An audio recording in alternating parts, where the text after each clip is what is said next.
The Outsider by H.P. Lovecraft. Read by Morgan Scorpion. Unhappy is he to whom the memories of childhood bring only fear and sadness.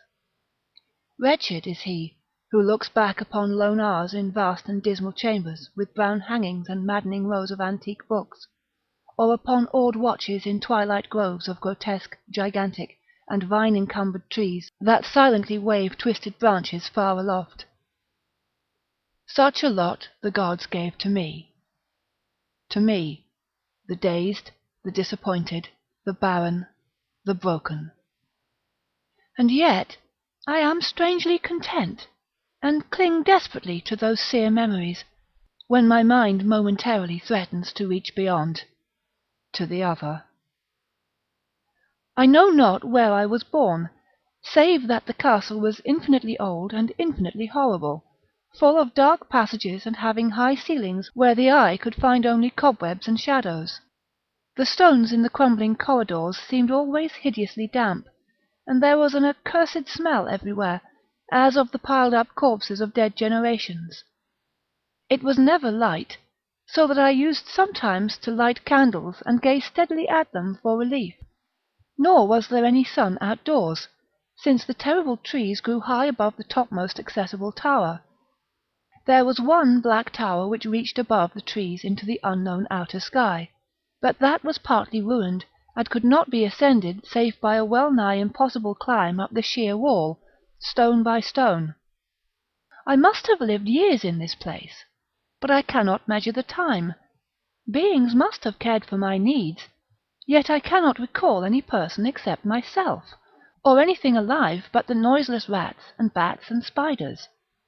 I think that whoever nursed me must have been shockingly aged, since my first conception of a living person was that of somebody mockingly like myself, yet distorted, shrivelled, and decaying like the castle. To me there was nothing grotesque in the bones and skeletons that strewed some of the stone crypts deep down among the foundations. I fantastically associated these things with everyday events, and thought them more natural than the coloured pictures of living beings which I found in many of the mouldy books. From such books I learned all that I know. No teacher urged or guided me, and I do not recall hearing any human voice in all those years, not even my own, for although I had read of speech, I had never thought to try to speak aloud. My aspect was a matter equally unthought of, for there were no mirrors in the castle, and I merely regarded myself by instinct as akin to the youthful figures I saw drawn and painted in the books. I felt conscious of youth because I remembered so little. Outside, across the putrid moat and under the dark mute trees, I would often lie and dream for hours about what I read in the books, and would longingly picture myself amidst gay crowds in the sunny world beyond the endless forests. Once I tried to escape from the forest, but as I went farther from the castle the shade grew denser and the air more filled with brooding fear, so that I ran frantically back, lest I lose my way in a labyrinth of nighted silence. So through endless twilights I dreamed and waited, though I knew not what I waited for. Then, in the shadowy solitude, my longing for light grew so frantic that I could rest no more, and I lifted entreating hands to the single black ruined tower that reached above the forest into the unknown outer sky. And at last I resolved to scale that tower, fall though I might, since it were better to glimpse the sky and perish, than to live without ever beholding day. In the dank twilight I climbed the worn and aged stone stairs, till I reached the level where they ceased, and thereafter clung perilously to small footholds leading upward. Ghastly and terrible was that dead, stairless cylinder of rock, black, ruined, and deserted, and sinister with startled bats whose wings made no noise. But more ghastly and terrible still was the slowness of my progress, for climb as I might, the darkness overhead grew no thinner, and a new chill as of haunted and venerable mould assailed me. I shivered as I wondered why I did not reach the light, and would have looked down had I dared. I fancied that night had come suddenly upon me, and vainly groped with one free hand for a window embrasure, that I might peer out and above, and tried to judge the height I had once attained. All at once, after an infinity of awesome, sightless crawling up that concave and desperate precipice, I felt my head touch a solid thing, and I knew I must have gained the roof, or at least some kind of floor. In the darkness I raised my free hand and tested the barrier, finding it stone, and immovable. Then came a deadly circuit of the tower, clinging to whatever holds the slimy wall could give, till finally my testing hand found the barrier yielding, and I turned upward again, pushing the slab or door with my head as I used both hands in my fearful ascent.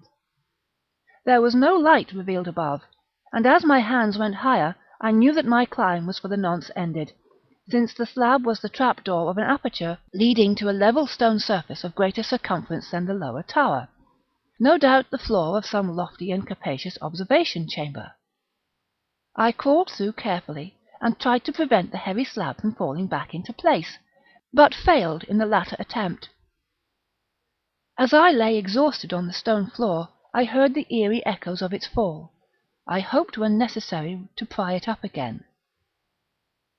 Believing I was now at prodigious height, far above the accursed branches of the wood, I dragged myself up from the floor and fumbled about for windows, that I might look for the first time upon the sky, and the moon and stars of which I had read.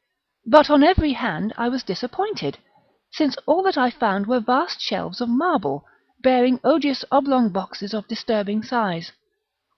More and more I reflected, and wondered what hoary secrets might abide in this high apartment.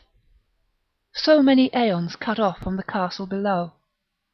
Then unexpectedly my hands came upon a doorway, where hung a portal of stone, rough with strange chiselling. Trying it, I found it locked, but with a supreme burst of strength I overcame all obstacles and dragged it open inward. As I did so there came to me the purest ecstasy I have ever known, for shining tranquilly through an ornate grating of iron, and down a short stone passageway of steps that ascended from the newly found doorway, was the radiant full moon, which I had never before seen save in dreams, and in vague visions which I dared not call memories. Fancying now that I had attained the very pinnacle of the castle, I commenced to rush up the few steps beyond the door, but the sudden veiling of the moon by a cloud caused me to stumble, and I felt my way more slowly in the dark. It was still very dark when I reached the grating, which I tried carefully and found unlocked, but which I did not open for fear of falling from the amazing height to which I had climbed. Then the moon came out. Most demoniacal of all shocks is that of the abysmally unexpected and grotesquely unbelievable. Nothing I had before undergone could compare in terror with what I now saw, with the bizarre marvels that sight implied. The sight itself was as simple as it was stupefying, for it was merely this: instead of a dizzying prospect of tree-tops seen from a lofty eminence, there stretched around me on the level through the grating nothing less than the solid ground, decked and diversified by marble slabs and columns, and overshadowed by an ancient stone church, whose ruined spire gleamed spectrally in the moonlight.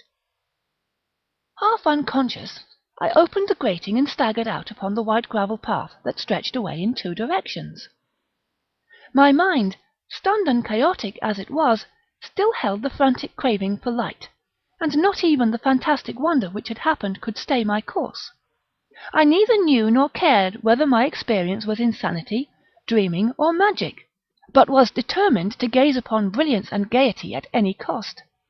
I knew not who I was, or what my surroundings might be, though as I continued to stumble along I became conscious of a kind of fearsome latent memory that made my progress not wholly fortuitous.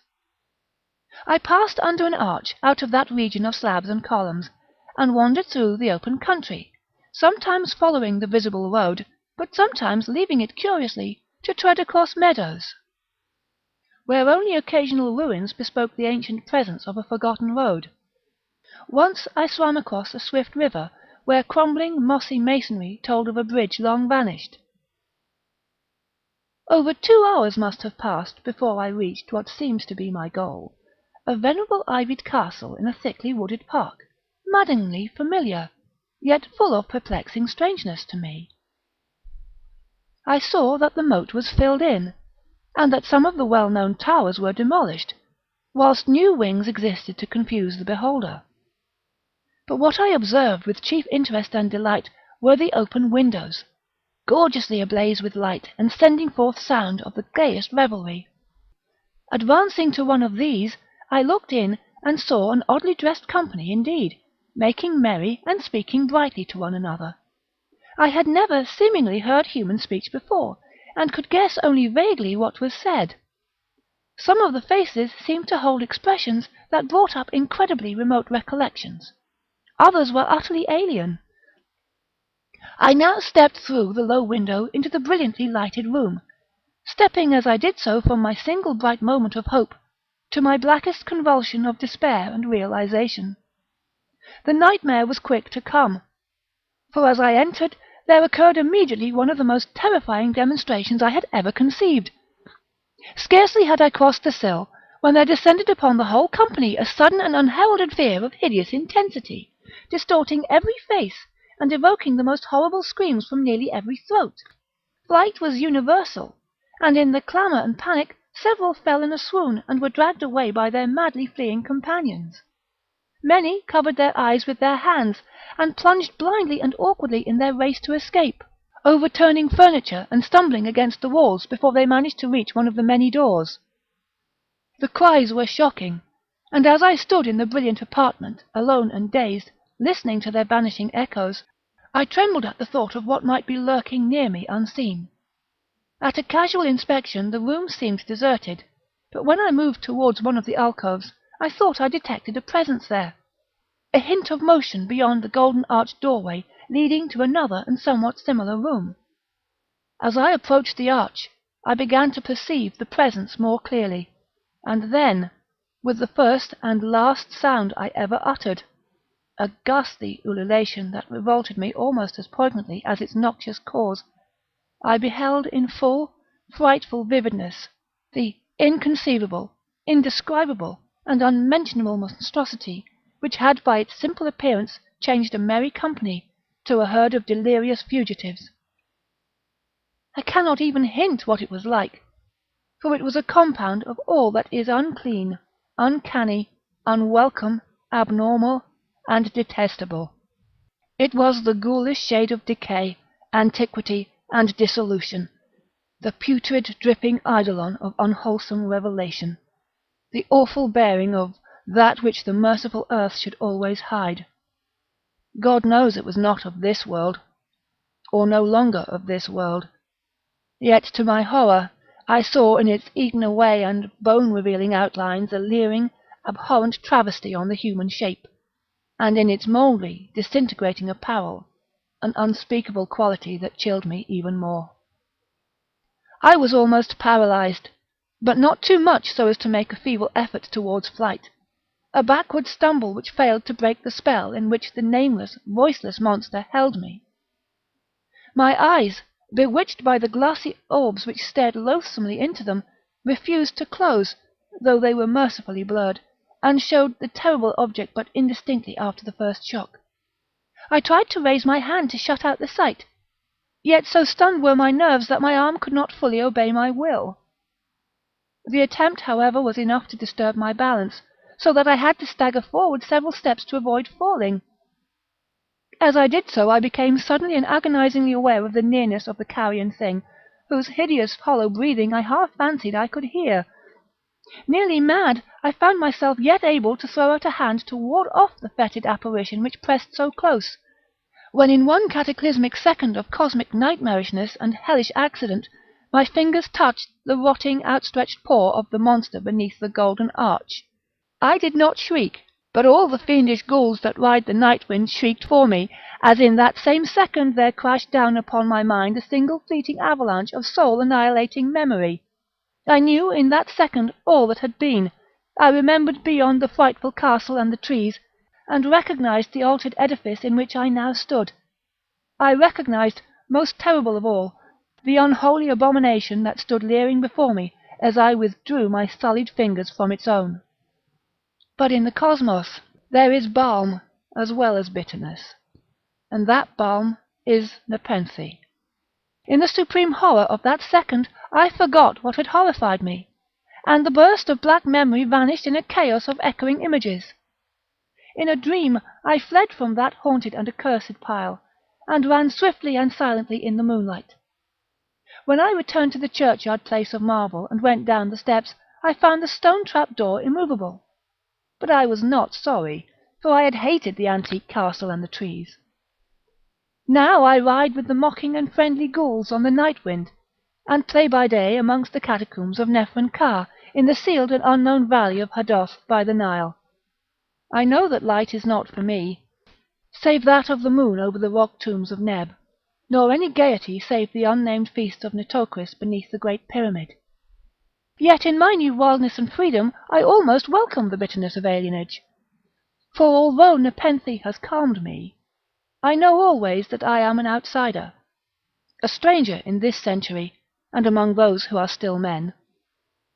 This I have known, ever since I stretched out my fingers to the abomination within that great gilded frame, stretched out my fingers, and touched a cold and unyielding surface of polished glass. That was the end of The Outsider by H.P. Lovecraft, but not the end of The Outsider. Bye-bye.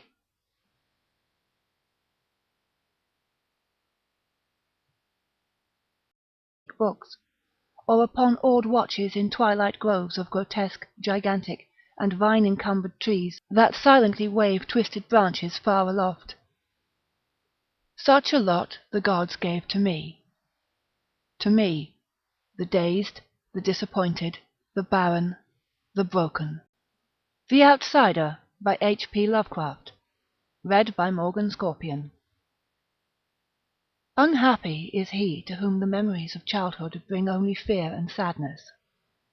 Wretched is he who looks back upon lone hours in vast and dismal chambers with brown hangings and maddening rows of antique. And yet I am strangely content, and cling desperately to those sere memories, when my mind momentarily threatens to reach beyond, to the other. I know not where I was born, save that the castle was infinitely old and infinitely horrible, full of dark passages and having high ceilings where the eye could find only cobwebs and shadows. The stones in the crumbling corridors seemed always hideously damp, and there was an accursed smell everywhere, as of the piled-up corpses of dead generations. It was never light, so that I used sometimes to light candles and gaze steadily at them for relief. Nor was there any sun outdoors, since the terrible trees grew high above the topmost accessible tower. There was one black tower which reached above the trees into the unknown outer sky, but that was partly ruined, and could not be ascended